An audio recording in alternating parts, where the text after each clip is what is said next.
నమస్తే టిఆర్ నిజాం, నేను మీ తాళ్ళపల్లి రమేష్. ఈరోజు మార్నింగ్ న్యూస్కు స్వాగతం. అన్ని పేపర్లోని ప్రధాన వార్తలు ఒకసారి చూసుకుందాం. అందులో భాగంగా అన్నిటికంటే ముఖ్యంగా ఒక సామాన్యుడి నుంచి వేధించేటువంటి ఒక వ్యవస్థ నుంచి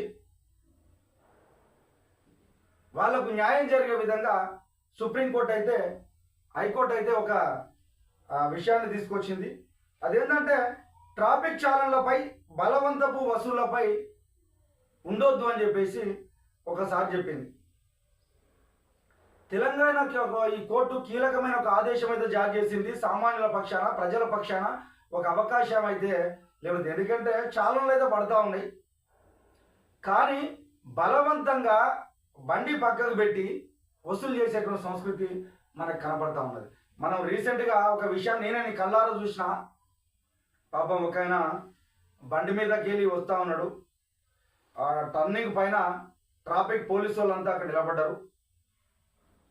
పాపం ఆయన బండి వెనకాల ఉన్నటువంటి ప్లేట్ ఉంటుంది, ఇక నెంబర్ ప్లేట్ కిందికి జారింది. కొంచెం స్క్రూ పోయి కిందికి జారింది.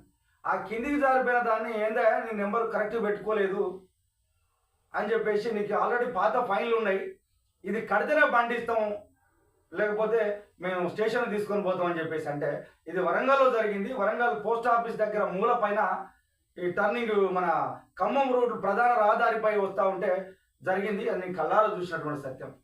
ఏంది, ఇప్పుడు నీకు ఆల్రెడీ పాత చాలన్లు ఉన్నాయి, అవి కట్టు, అట్లాగే నెంబర్ ప్లేట్ కూడా జారిపోయింది, కడదావా లేకపోతే బండిని స్టేషన్ తీసుకుపోవాలంటే ఆ పాప దగ్గర డబ్బులు అయితే లేవు వాస్తవానికి. ఆ రోజు నేనే ప్రత్యక్షంగా చూసిన. ఆయన దగ్గర మెడిసిన్ సంబంధించినటువంటిది, అంటే మన పురుగు మందులు, అంటే పొలానికి తీసుకుపోయేటువంటి పురుగు మందులకు సంబంధించినటువంటి చిన్న అవైతే మూట అయితే అందులో ఉన్నది. డబ్బులు లేవు సార్, నేను తర్వాత పే చేస్తా సార్ అని చెప్పేసి. అంటే లేదు నీకు ఆల్రెడీ 2400 ఫైన్ ఉన్నది, కట్టిపోతావా లేకపోతే నెంబర్ కింది జారింది చేయాలన్నా అని చెప్పేసి గట్టిగా బలం చేసి బండి తీసి పక్కకు పెట్టినాడు. పక్కకు పెడితే అప్పటిదప్పుడు అయినా నేను ప్రత్యక్షంగా అక్కడ పక్కకుండా చూస్తూ ఉన్నాం. అటు వాళ్ళకు ఫోన్ కొట్టి, వీళ్ళకి ఫోన్ కొట్టి, వాళ్ళకు ఫోన్ కొట్టి 1600 రూపాయలు ఆయన అకౌంట్లో వేసుకున్నాడు. వేసుకొని సార్ 1600 రూపాయలు కడతానా, మిగతా తర్వాత కడతా అని చెప్పేసి. అంటే లేదు మొత్తం కట్టాలని అని చెప్పేసి అని అప్పుడు దగ్గర 2000 రూపాయలు ఆన్ ది స్పాట్ కట్టించుకున్నారు. మరి ఆయన పాపం రైతు కుటుంబానికి చెందినటువంటి వ్యక్తి, అలాంటి వాళ్ళని తీసుకొని పక్కకు పోతే మరి ఏ విధంగా ఉంటుందా?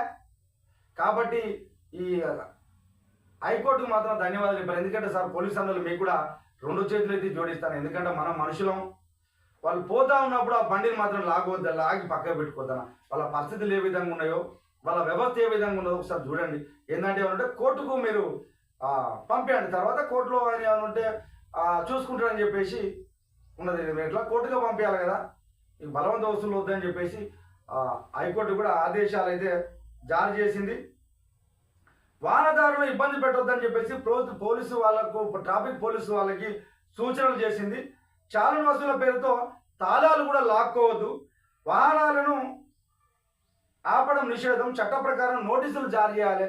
ఎందుకంటే మోటార్ దానికి సంబంధించినటువంటి చట్ట ప్రకారంగా నోటీసులు జారీ చేసి కోర్టు పంపండి, కోర్టు శిక్షేస్తుంది అని చెప్పేసి చెప్తా ఉన్నారు. ఇప్పటికైనా ఇది మంచి శుభపరిణామంగా చూసుకోవచ్చు.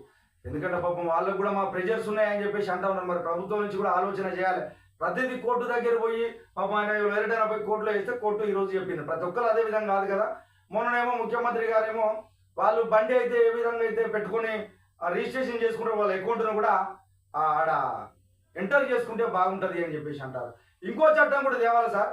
ఈ రోజు ఎవరైతే ఎమ్మెల్యేలుగా, ఎంపీలుగా, ప్రజాప్రతినిధులుగా నామినేషన్ వేసే టైంలో వాళ్ళ అకౌంట్లకు అప్పుడున్నటువంటి అకౌంట్కును జారీ చేయాల్సిన అవసరం ఉంటుంది. మరి ఏ విధంగా వాళ్ళ ఆస్తులు పెరుగుతూ ఉన్నాయి, ఎందుకు పెరుగుతాయని అవి కూడా చూడాల్సిన అవసరం ఉంది. ఎందుకంటే ప్రజల పక్షాన ప్రభుత్వం నడిపే వ్యక్తులు మరి ఇది కూడా చూడాలి అని చెప్పేసి టిఆర్ నిజం నుంచి ఒక్కసారి గుర్తు చేస్తాను. ఏదేమైనప్పటికీ వాహనదారుల బండ్లను మాత్రం గుంజుకోకుండా ఏమైనా ఉంటే చట్ట ప్రకారంగా నోటీసులు పంపి వసూలు చేయండి.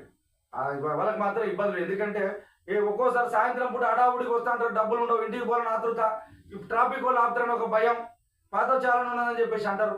కానీ మీ వాహనదారులు కూడా చెప్పేది ఒకటే అన్న, మీరు కూడా రూల్స్ను పాటించాలన్న.